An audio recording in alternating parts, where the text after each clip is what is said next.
কবি বীরেন্দ্র চট্টোপাধ্যায়ের কবিতা রাস্তা কারো একার নয়।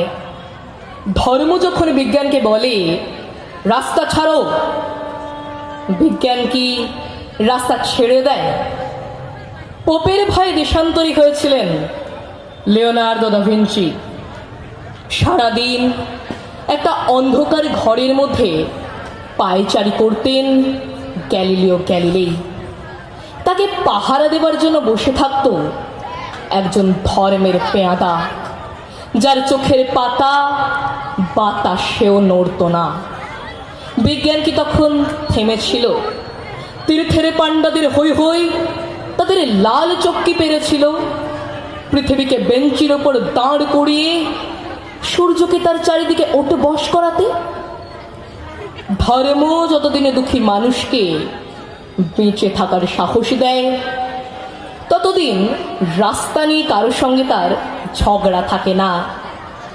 রাস্তা কারও একার নয়, বরং তাকেই একদিন রাস্তা ছাড়তে হয় যার স্পর্ধা আকাশ ছুঁয়ে যায়।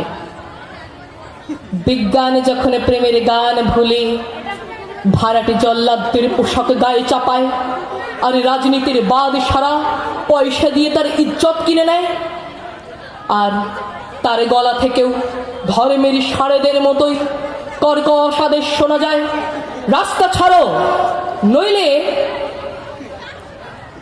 পৃথিবীর কালো সাদা হলুদ মানুষের গান, তাদের স্বপ্ন এক মুহূর্ত সেই চিৎকার শুনে থমকে তাকায়। তারপর যার যেদিকে রাস্তা সেদিকে মুখ করে তারা সামনে, আরও সামনের দিকে এগিয়ে যায়। কেউ কারোকে রাস্তা ছেড়ে দেয় না। যতদিন এই পৃথিবীতে গান থাকে, গানের মানুষ থাকে, স্বপ্ন থাকে। নমস্কার। এবারে প্রসিদ্ধা বিশ্বাস, পরবর্তীতে প্রস্তুত থাকবে মুক্তা।